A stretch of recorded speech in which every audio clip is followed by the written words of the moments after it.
Started from the bottom, now we're here.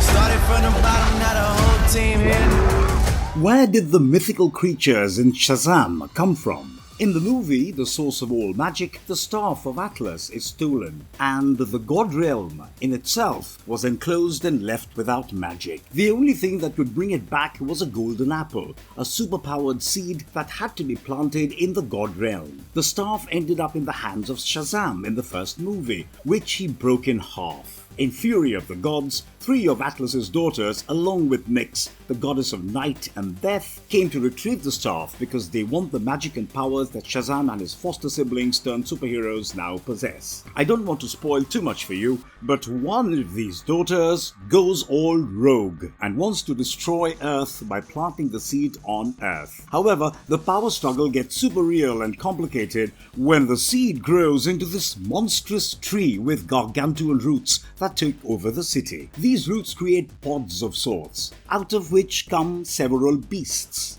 Although these creatures seem like they were created just for the movie, I found one of them particularly interesting and important from the perspective of DCEU's future, because it unites Shazam and Wonder Woman in more ways than one. So without further ado, let's get down to business. Before we go into our explanation, we have a very small request. If you like our content, please support us by subscribing to our channel. This is a small click for you, but for us, it means a lot. Thank you. Let's begin.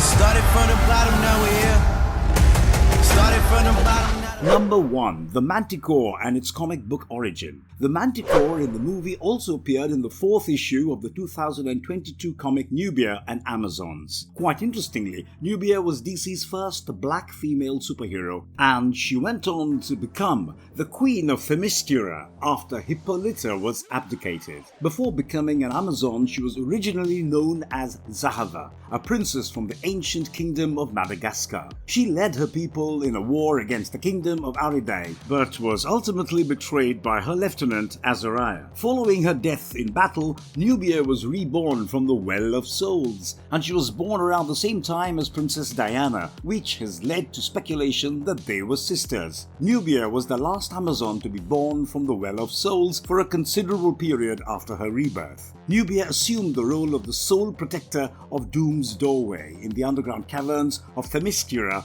for an extended period. However, on at least one occasion, a creature managed to evade her watch and flee to the human world. Nubia followed the monster to Chicago, where she ultimately caught up with it and subdued it. So what is the Doom's Doorway? Well, it's a portal located in the underground caves of Themyscira that leads to the realm of Hades and the numerous creatures that reside in this realm. It is sealed with a sizable stone slab, and the Amazons have been assigned the responsibility of preventing anyone from escaping through it. Unfortunately, numerous Amazon warriors have lost their lives trying to fulfill this duty, including Egeria, Concivia, and Diana Rockwell. Now, the monster that Nubia fought in the comic was also a manticore and an exact replica of the one we saw in the movie. It is originally from Persia, and it's kinda like the Egyptian Sphinx, but with a lion's body and a human's head. But get this, its tail is covered in spines that are venomous like the quills of a porcupine. Much like the movie and the comics, some versions have it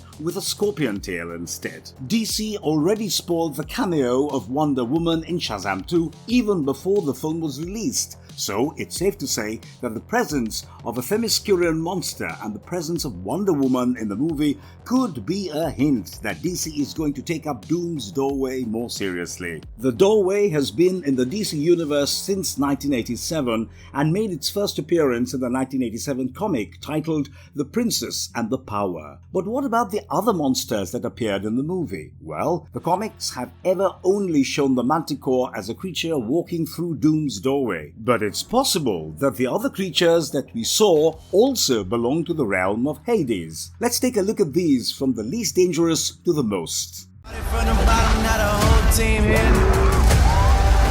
Number 2. Minotaur. Well, the Minotaur in the movie was ramming through cars and people and was basically going about its usual Minotaur stuff. But what's the DC backstory of this raging bull? Well, the original Minotaur was a prince from Crete who got cursed by Poseidon, the god of the sea. Apparently, King Minos didn't return a white bull to Poseidon after it was sent to him as a wedding gift, so the god was pretty pissed off. As punishment, Poseidon made the king's wife give birth to a baby with a bull's head who craved human flesh. Yikes! But wait, it gets worse. Minos couldn't bring himself to kill the kid because Poseidon was protecting him. So he had the prince locked up in an underground maze designed by a really nasty dude named Daedalus. And the only thing that could appease the Minotaur's hunger was an animal sacrifice of a slave boy or girl. Then one year, Prince Theseus from Athens was chosen to be the sacrifice. But with the help of Princess Ariadne, who was the Minotaur's sister, Theseus managed to kill the creature and end the human sacrifices in Crete once and for all. However, various other realities have gone on to show that the Minotaur belonged to the labyrinths in the Paradise Island, or Themyscira, the home of Wonder Woman.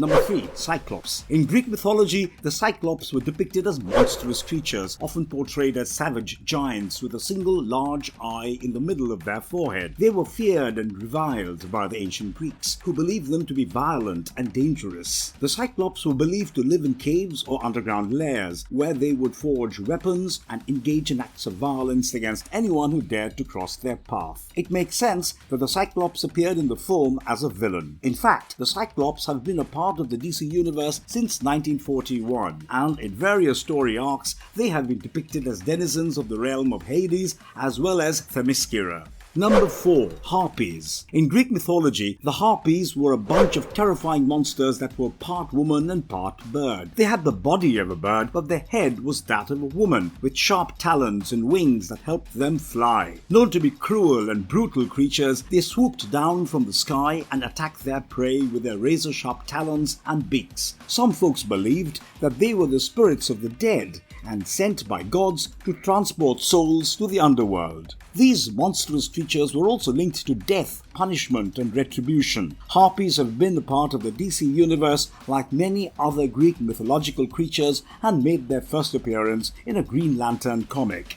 Number 5. Unicorns. Well, clearly, unicorns have become an iconic symbol of innocence, wonder, and magic, capturing the hearts and imagination of both children and adults alike. Often depicted as gentle, kind creatures known for their healing powers, their wisdom, and ability to bring happiness to those around them, they can be found serving as companions of princesses and fairies. However, the origins of the unicorn legend can be traced back to ancient Mesopotamia, where they were depicted in artwork as early as 3500 BCE. The fury of the gods did nothing to tone down the portrayal of the unicorn. This one's powerful build is more akin to a stallion than a graceful horse, and its horn is jagged and sharp. This unicorn is not a creature of love and light, but a being of darkness and hate, and it despises humans, and all other mythical creatures fear its wrath. Its powers are immense and terrifying. The fury of the gods wanted to show that its black unicorns are a force to be reckoned with, a symbol of power and fear that strikes terror into the hearts of all those who dare to cross its path. Close to the film's climax, Shazam's foster siblings ride the unicorns to battle and try to contain the threat posed by all the other monsters. Number 6. Ladon. According to legend, Ladon was tasked with guarding the golden apples that were gifted to Hera by the Earth Mother Gaia as a wedding present. These golden apples were located in the Garden of Hesperides, which was situated at the edge of the world, beyond the Atlas Mountains. Ladon was said to be a fierce and powerful dragon, with anywhere from 100 to 1,000 heads. His job was never to let anyone steal the golden apples that were entrusted to his care. Likewise, the movie's dragon was also described as the protector of the Garden of Atlas. In fact, the Ladon in the movie can emanate fear. If you're standing in front of him, you won't be able to move, and he can go straight up and eat you. But of course, if one has enough determination and will, one can withstand Ladon's influence. Hint: Captain Everypower. Shazam 2 is everything a sequel should be and shouldn't be. As confusing as that sounds, the movie does well to remain a good sequel with some major character development of the main characters while staying grounded in the original lore. But there were major issues that could have been fixed. For instance, the movie was kind of all over the place with no single power hierarchy. You had to struggle to find out who was more powerful than the other, and not in a good way. What do you think about the future of Shazam in the DCEU? And if you liked our content, don't forget to leave a like and subscribe to us if you haven't already. Have a good one and be safe. Thanks, everyone.